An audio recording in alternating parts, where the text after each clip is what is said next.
Good morning, everyone, and welcome to Roslyn Hill Chapel, a spiritual home for open minds. I'm James Chirian Kandith.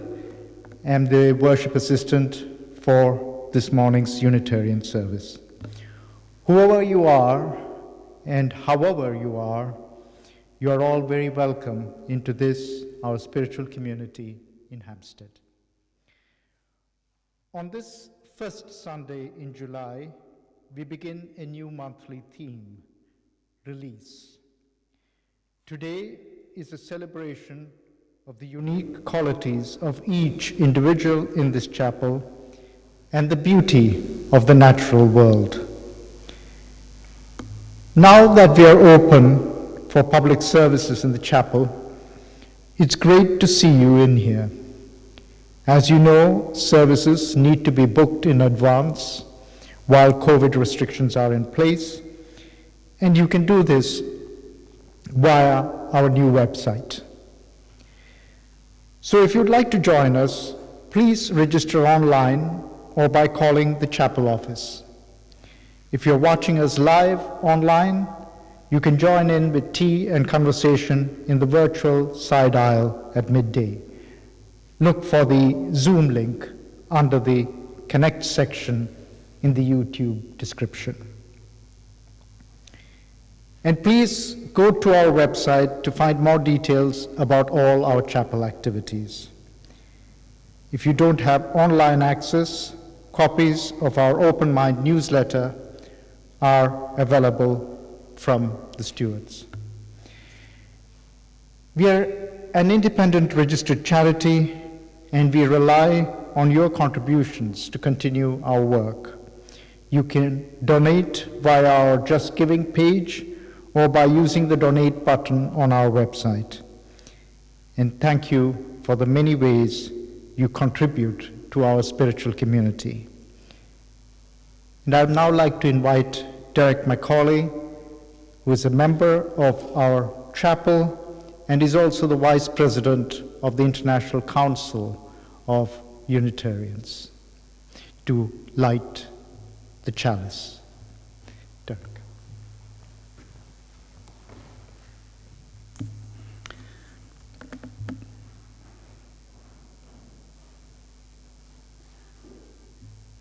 We join with Unitarian and Unitarian Universalist communities around the world to light our chalice, the symbol of our liberal religious faith. These words are offered by the Igreja Unitaria do Rio de Janeiro, the Unitarian community of Rio de Janeiro, which is actually a newly established Unitarian group. We light this flame as a reminder of our mission of being a light to the world. In unity with those who came before us, with whom we are a spiritual family, we shall be able to commit to the building of a community of free faith beyond geographical limits and personal beliefs. May we be a shelter to all who need it the most. Amen.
Well, good morning, everyone. I'm Reverend Kate Dean, proud to serve as the minister for this beautiful and sacred place. I'm delighted to see all of you for our annual flower communion, and we will be releasing our blessings onto the flowers a little later in the service. We'll also be hearing from the chair of our chapel's board on her reflections on this theme of flowers and togetherness. Our normal practice during music for reflection is to come forward and light candles for joys and concerns, and we have a few ideas about how we might do that in the future and still remain COVID secure. But for the moment, I will light some candles for all of us in the next few moments of stillness.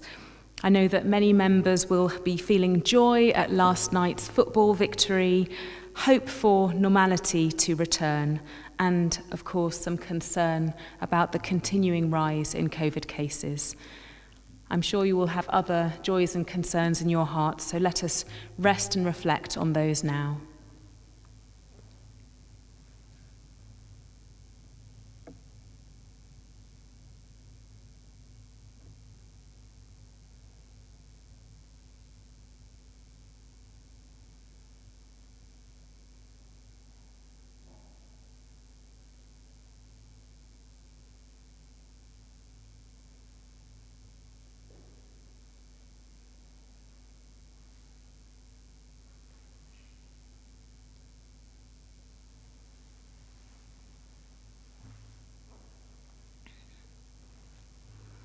It is also our practice to greet one another as we come together in fellowship. So even though that you're socially distanced, I invite you to turn to someone near you, give them a friendly wave, and smile with your eyes.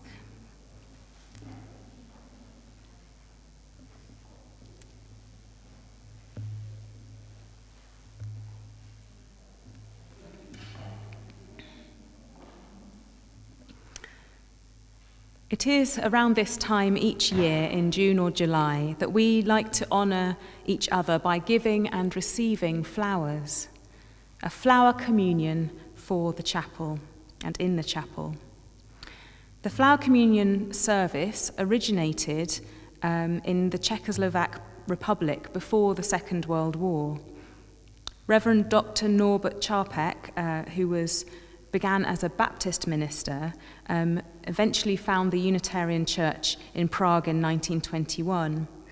He felt that the traditional Christian communion service with bread and wine had become unacceptable to many members of his congregation because of their strong reaction against the Catholic faith at the time. So he turned to the native beauty of their countryside for elements of a new communion, which would be genuine to all of them. This ritual eventually spread to many other Unitarian congregations throughout the world, partly in memory of Capek, who, like so many, was a tragic victim of the Second World War. Norbert Capek worked to welcome people of many different religious backgrounds to his flock, Protestant, Catholic, Jewish.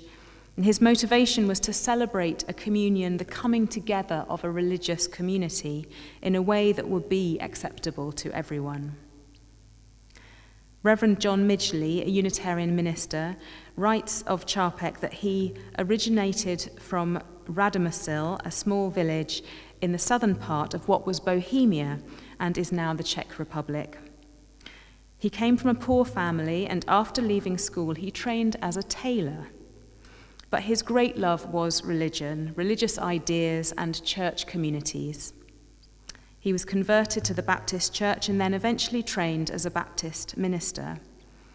His ministry work was successful, but under the influence of various teachers and writers, he became more and more convinced that Christianity should have a distinctively social message, that God was regarded as the parent of the human family, where the human Jesus was our elder brother, and our task was to create a new and better society for everyone.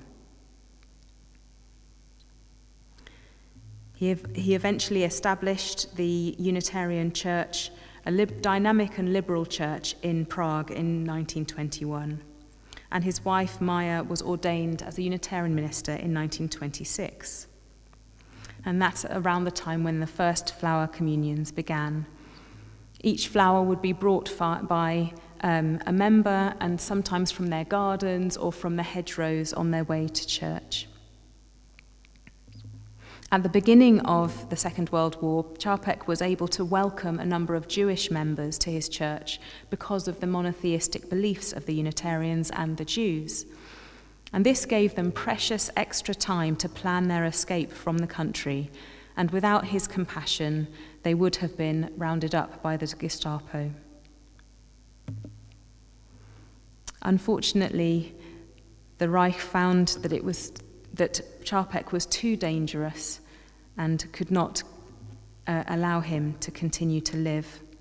Dr. Capek was sent to Dachau, where he was killed in 1941 as part of the Nazi medical experiment. This gentleman suffered a cruel death, but his message of human hope and decency lives on through the flower communion. And this new ritual was taken to America by his widow, Maya, and spread amongst Unitarian and Unitarian Universalist communities throughout the world as a lasting legacy to him. The flower communion is a symbolic for us because no flower is alike. No two flowers are alike, just as no two people are alike. Yet everyone has a contribution to make. And so our common bouquet of the community would not be the same without each person's unique gifts and talents. In other years during this service, we have invited the children of the chapel to gather up flowers from you, but I know that we have asked you to bring your flowers for our common bouquet as you enter. Our children's chapel is taking a pause for the next few weeks while we await restrictions to lift, and we hope to open children's chapel again towards the end of this month on the 25th of July. And so now I'm going to invite Derek to come forward with our common bouquet as we listen to a little more music.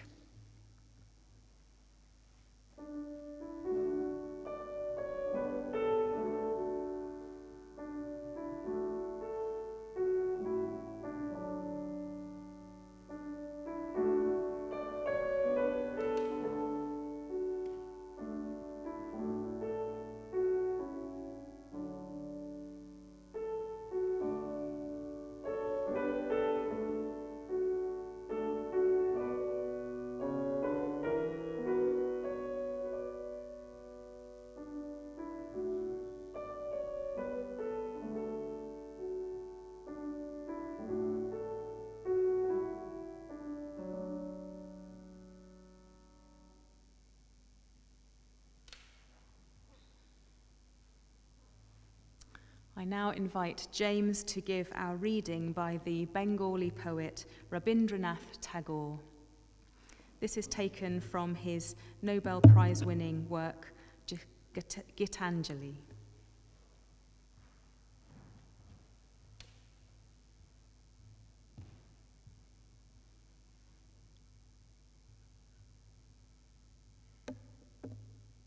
On many an idle day have I grieved over lost time. But it is never lost, my Lord. Thou hast taken every moment of my life in thine own hands. Hidden in the heart of things, thou art nourishing seeds into sprouts, buds into blossoms, and ripening flowers into fruitfulness. I was tired and sleeping on my idle bed, and imagined all work had ceased. In the morning, I woke up and found my garden full with wonders of flowers.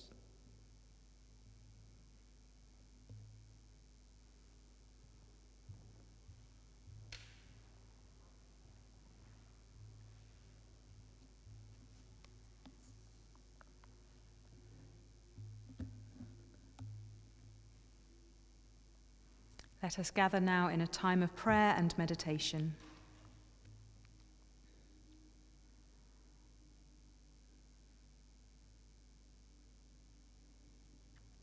We begin with a few moments of stillness before continuing with a communion prayer written by Dr. Capek.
In the name of Providence, which implants in the seed the future of the tree, and in the hearts of men and women the longing for people living in human love. In the name of the Highest, in whom we move, and who makes the mother and father, the brother and sister, what they are. In the name of sages and great religious leaders who sacrificed their lives to hasten the coming of peace and of justice,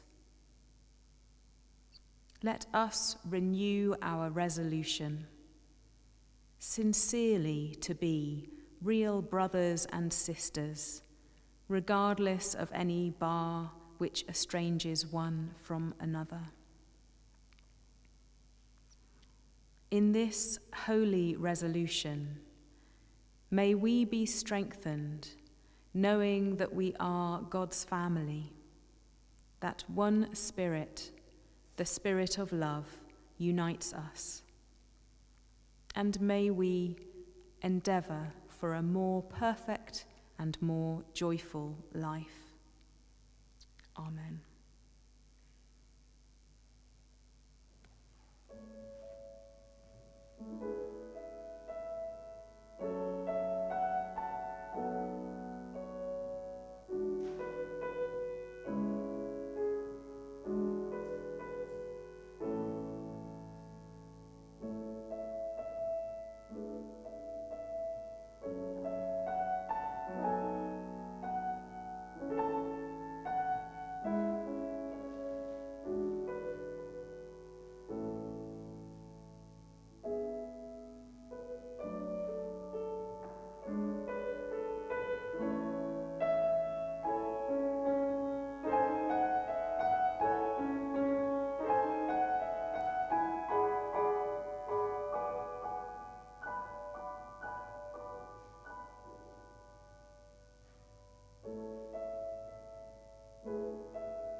This week, I sat outside Hendon Town Hall, awaiting the start of my much-delayed, socially distanced and bemasked, no guests allowed, ceremony of British citizenship.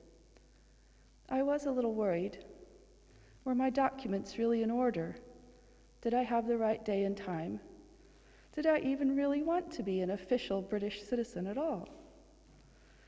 But I was soon distracted by the magnificent display of very British Victorian-style bedding plants, snapdragons, sky blue lobelia, red and yellow begonias.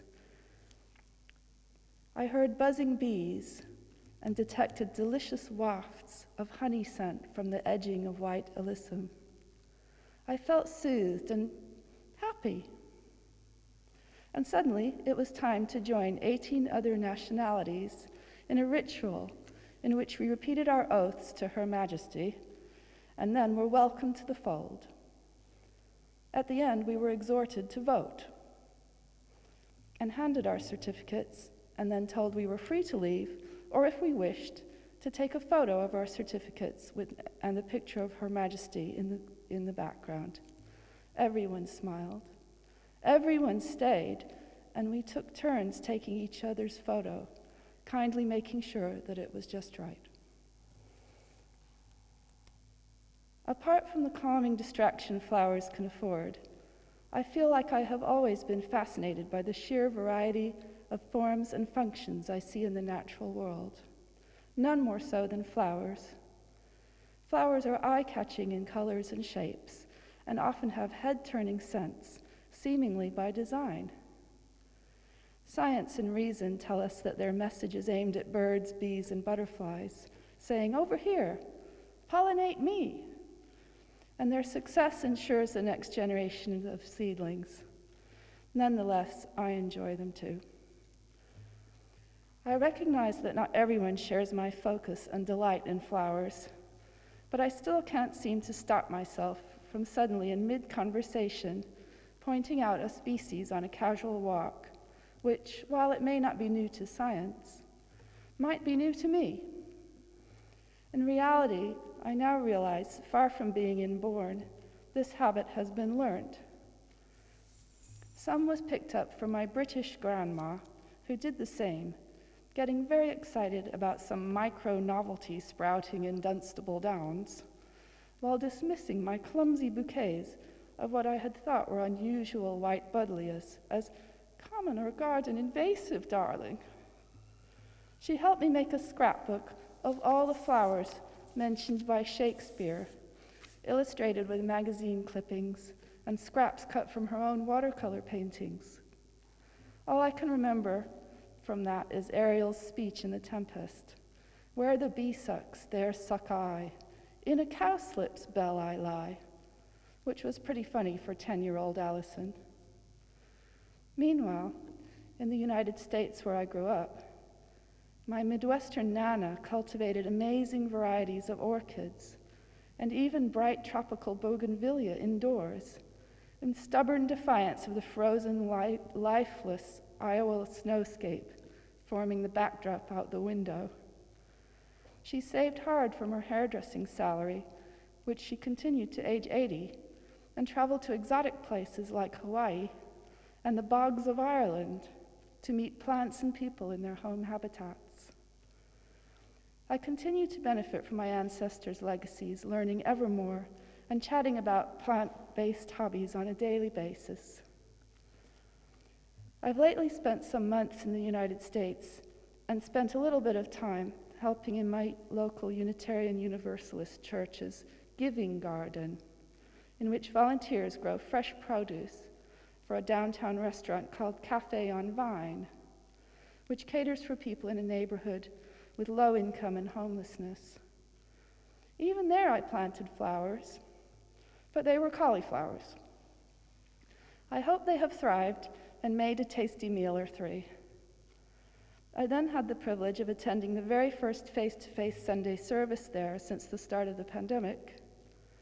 There was none of their normal religious education program for the children due to pandemic issues, but the kids were so pleased to see their friends again It was quite a job to get their attention to come up to the front for their story.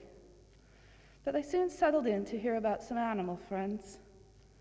Just as in our own chapel, the stories aimed at children are as likely to find their mark in, shall I call them, more mature hearts. And Unitarians well appreciate how the natural world is treasured by other religions. For example, as the poet Tagore we heard earlier, who spent time in Hampstead's lovely Vale of Health and composed our beautiful reading. One of the great attractions initially to this chapel at Roslyn Hill for me were the provisions made for the next generation of children. As parents, we hope to set seeds early on to fill our youngsters' mind with ideas like self-worth, fairness, justice, and loving kindness. To question standard ideas such as man's dominion over the natural world as a license to selfishly use it up. Instead, we hope to raise stewards to preserve the legacies we were given and try to pass them on in better condition than we found them. I felt we found the welcoming space we needed to grow at Roslyn Hill.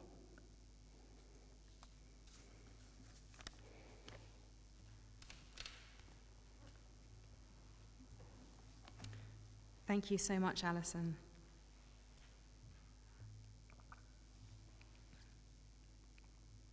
And now we come to our flower communion itself, which begins with blessing our wonderful bouquet.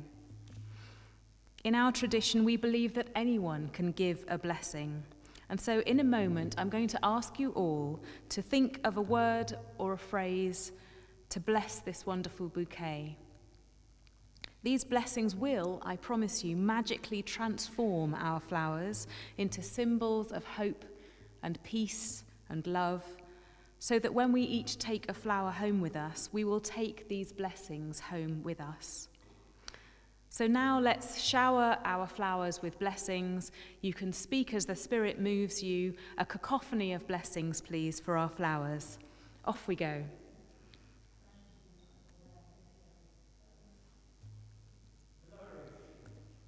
Flourish, imaginative, refresh, universal love,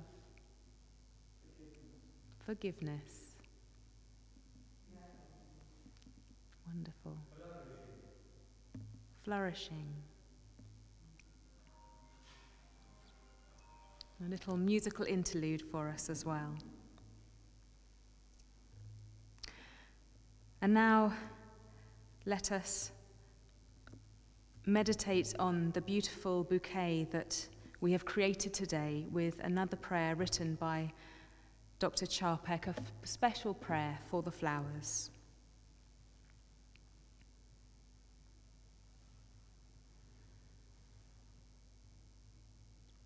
Infinite Spirit of life, we ask thy blessing on these, thy messengers of fellowship and love. May they remind us, amid diversities of knowledge and of gifts, to be one in desire and affection, and devotion to thy holy will. May they also remind us of the value of comradeship, of doing and sharing alike. May we cherish friendship as one of thy most precious gifts. May we not let awareness of another's talents discourage us or sully our relationship. But may we realize that whatever we can do, great or small, the efforts of us all are needed to do thy work in this world. May it be so. Amen. Now, in a moment, I'm going to invite you all to come forward and take a flower, hopefully not the flower that you brought with you, so that you can take a new blessed flower home with you. And I should say this part of our ceremony will not be filmed, so please be free to come forward and take a flower, but remember your social distancing as you come forward. You're invited to come forward now.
Now let us take a few moments to gaze deeply into the face of our flower or flowers.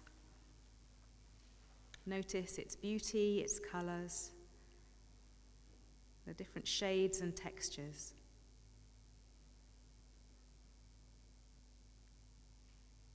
Appreciating its uniqueness.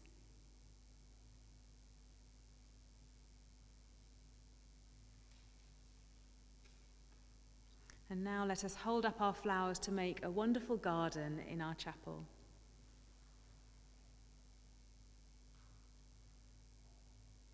Beautiful. And let us gather together for our closing blessing. May this occasion remind us, amid diversities of knowledge and of gifts, to be one in our desire and affection. May these flowers remind us of the value of comradeship. And may we cherish friendship as one of the most precious gifts in the world. Blessed be, and Amen.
Thank you so much to Michael Veazey, our guest musician today, and thank you to all of our contributors. If you're at home, don't forget to join us in the virtual side aisle, the Zoom link in the YouTube description. And for all of us here in the chapel, I invite you to leave by the side entrance for refreshments, simple refreshments outdoors. And one final reminder, we are beginning our 30-minute mindfulness once again every Sunday at 6 p.m. starting this evening if you'd like to join us. Please do join us outside. Thank you, everyone.